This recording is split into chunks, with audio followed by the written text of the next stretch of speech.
छोड़े हम मेरी समुंदर पुरियारे आदिवासी भाया रे हम मेरी समुंदर पुरियारे आदिवासी भाया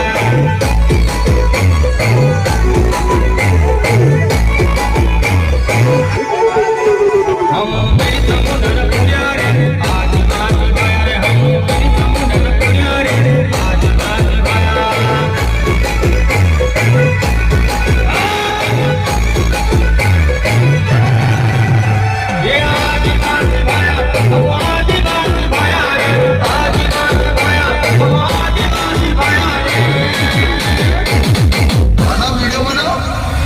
जवाब देने वाला नहीं था ना। अभी तुम्हारा बाप ही हम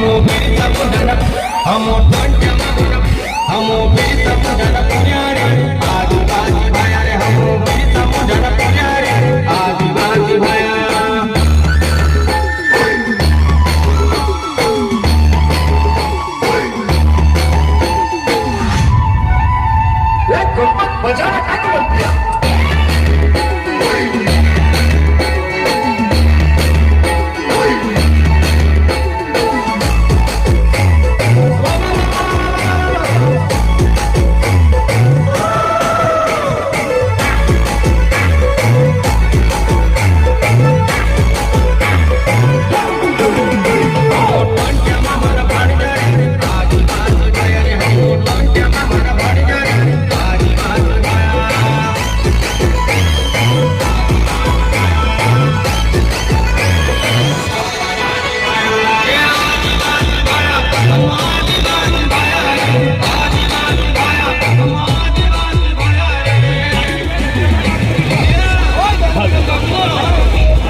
डीजे तो चालू करो भाई। डीजे भी चालू ना बोल। हेलो हेलो हेलो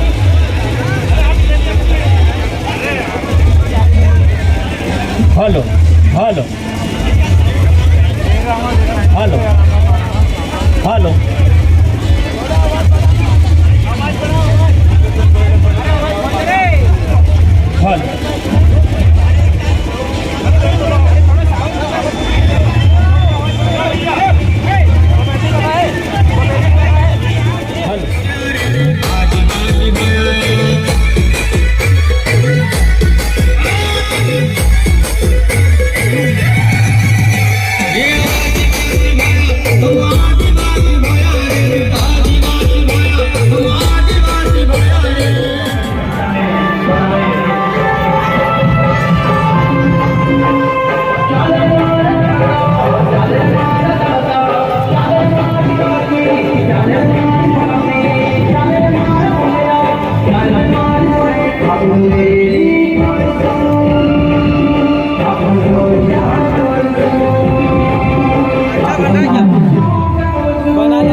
हमारे बीच में उपस्थित हमारे पुरखे, उनको मैं नमन करता हूं और सिद्धिगढ़ की धरती को नमन करते हुए सबसे पहले एक क्रांति का नया आयाम खड़ा करने वाली यहाँ की टीम और आप सब ग्रामवासी जो एक संस्कृति को जगाने का काम करने पहल कर रहे हैं, ये जो कार्यक्रम रखा उसके लिए आयोजन टीम और आप सबका भी बहुत बहुत धन्यवाद और बधाई।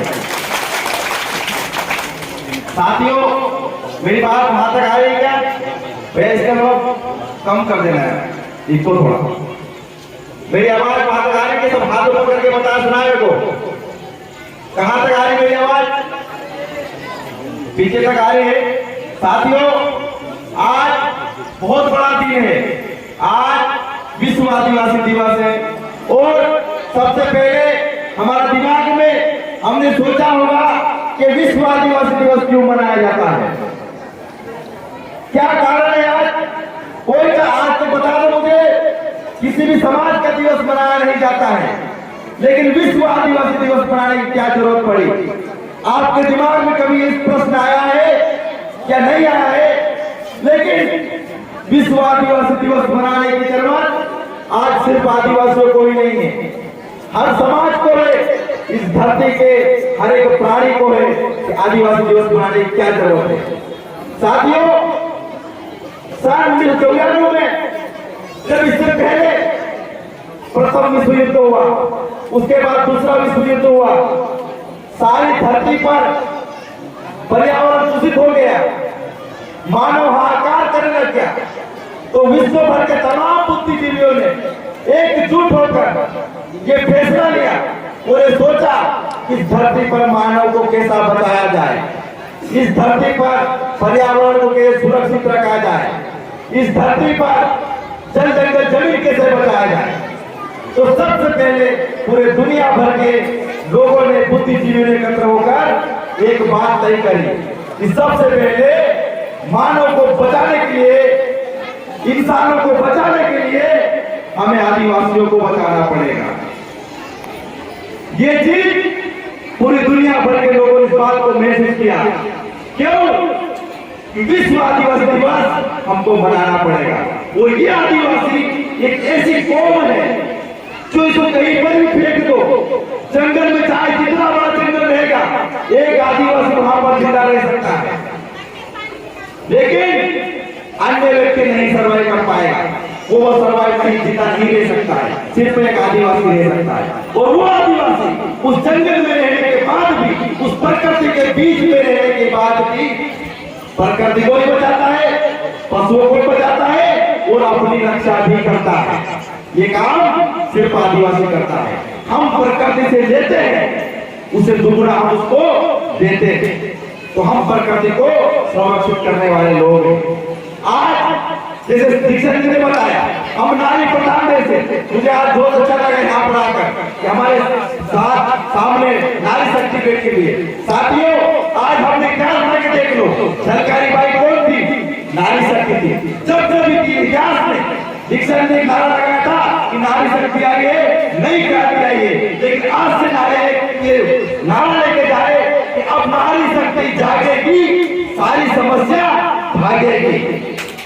जिस समाज में नारी सबसे आगे रहती है, वो समाज कभी पीछे नहीं रहता है। और यही काम आदिवासी करता है। आदिवासी आज भी हमारे यहाँ नारी पूजनीय होती है, नारी सबसे आगे होती है।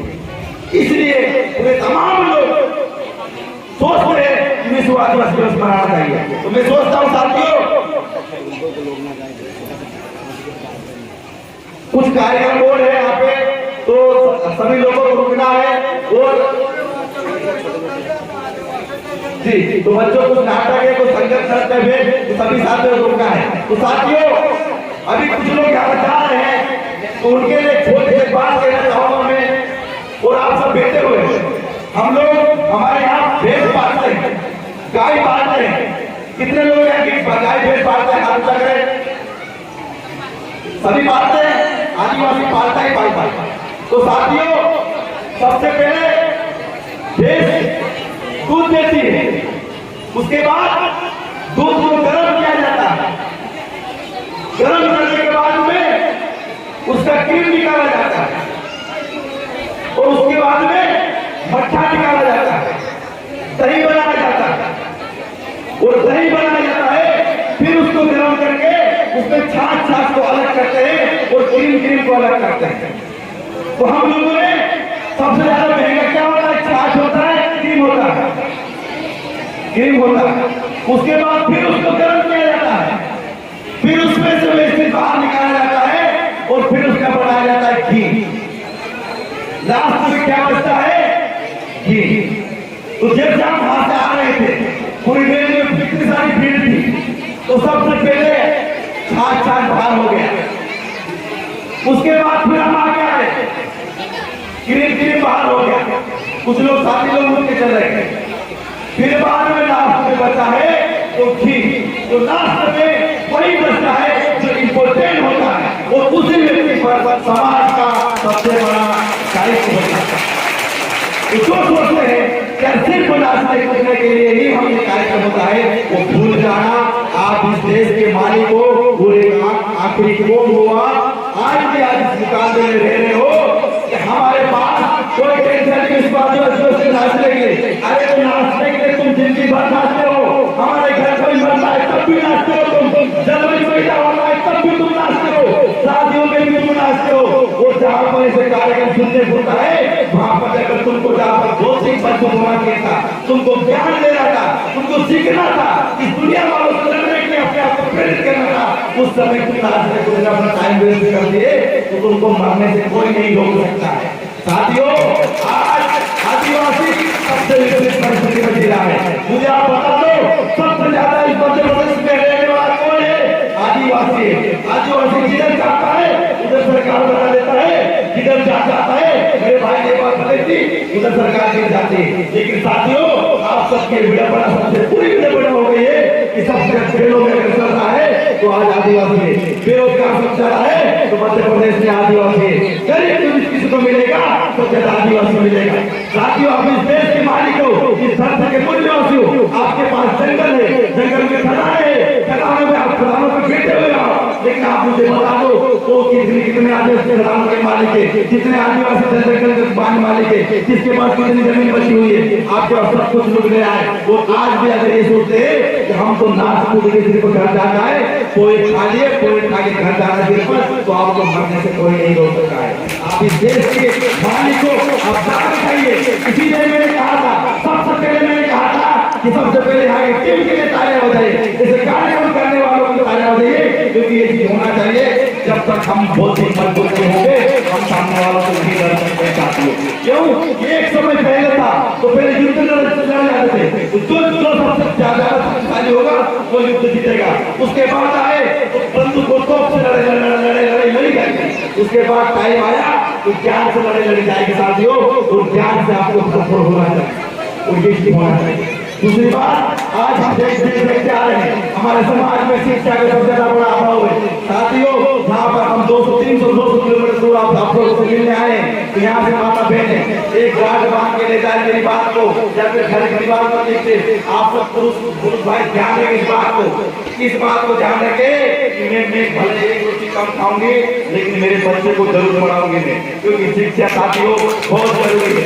आज कहीं हमारी ये जरूरत हुई है तो शिक्षा का अभाव था। साथियों, आज हमारे पास शिक्षा होती, ज्ञान होता तो हम भी कुछ कर पाते। आज अगर यहाँ तक हम बोल पा रहे, यहाँ तक अगर पहुँच पाए, कहीं हमने वो शिक्षा ली है, हमने वो सीखा है, हमने पढ़ाई करी है। तो आपके बच्चों को भले एक टाइम रोटी कम खिलाना, लेकिन हमारे बच्चों को स्कूल जरूर भेजना, भले कपड़े फटे कपड़े भले पहन लेना, भले मजदूरी एक दिन जाना, 2 दिन मजदूरी भले जाना, लेकिन अपने बच्चों को जरूर पढ़ाना। और ऐसे कार्यक्रम बार बार होना चाहिए, ऐसे आयोजन बार बार होना चाहिए, क्योंकि जब तक हम बौद्धिक मजबूत नहीं होंगे, जब तक हमें ज्ञान नहीं होगा, तब तक हम कुछ नहीं बोलेंगे। अभी जिस लगाया था, नारा लगाया था, जय जवाहर का नारा है, भारत देश हमारा है। तो साथ ही भारत देश हमारा है, लेकिन आपको मालूम भी तो होना चाहिए भारत देश हमारा है।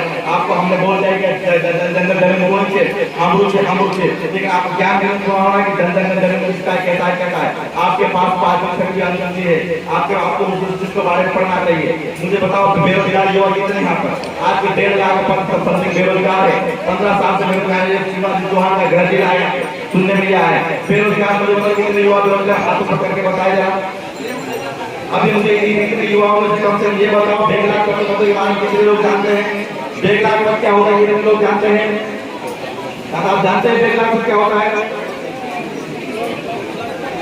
ठीक है साथियों, ये जो 1.5 लाख का बेरोजगार युवा ध्यान दें, ये जो 1.5 लाख का जो था, ये 1.5 लाख आपका जन्मसिद्ध अधिकार था, ये आपके बच्चे की पोस्ट थी। लेकिन यहाँ पर 20 साल से 1.5 लाख पर नहीं बढ़ा गया।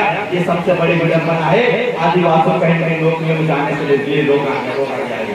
इस चीज को हमको समझना पड़ेगा, हमको लड़ना पड़ेगा। हम आगे बोल तो देंगे इस चीज को, ये बात तो हम अगर बोल भी देंगे हम इस देश के मालिक है हम, लेकिन आपको जानना पड़ेगा। आपको 1.5 लाख मत के लिए हम आपको लड़ना पड़ेगा। 1.5 लाख मत छोटे छोटे दो बताना चाहूंगा कि 1.5 लाख मत होता क्या है। सब मान लो कि हमारे 10,000 पोस्ट खाली निकली, 27% मान लो आपका आरक्षण है, मोटा माटी 27% मान लो, 2,700 पोस्ट से भरे जाएगी। लेकिन सरकार ने ये बोल के पदों खाली छोड़ दिया है, यहाँ पर इसलिए उतने आवेदन ही नहीं आए। ये खाली छोड़ दिया, ये एसटी के बच्चे उतने दौड़ नहीं पाए, उतने फाइट नहीं कर पाए। तो वहां से मान लो कि 1500 पोस्ट नहीं भरे, वो 1700 पोस्ट खाली छूट गए। तो ऐसे करके 20 सालों से आपकी पोस्ट बस्ती आ गई। वो पोस्ट आपके बच्चे की, आपकी अपने के साथ इस चीजों के बारे में हमें लड़ना पड़ेगा, हमें समझना पड़ेगा। आज जो से ये फोटो लगी हुई है, जिन लोगों ने क्या अपने राजपाट के लिए आप लोगों ने बलिदान नहीं दे दिया है, इन लोगों ने क्या अपने बच्चों को बचाने के लिए बलिदान नहीं दे दिया है, इन लोगों ने बलिदान दिया है साथियों, आपके अपने लिए दिया है। इन लोगों ने बलिदान दिया है, मेरा समाज कारण उठा के चल सकता है और सर उठाकर चलेगा, सीना तान के चलेगा, मुझको बर्ताव देके चलेगा।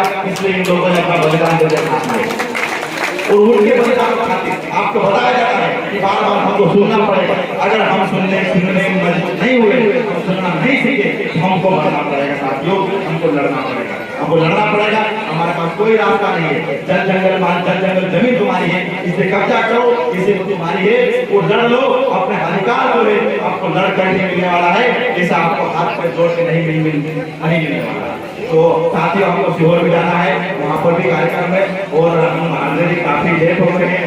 तो आप सब साथियों को बहुत बहुत धन्यवाद और जो आप लोगों ने यहाँ पर मुझे बोलने का मौका दिया है।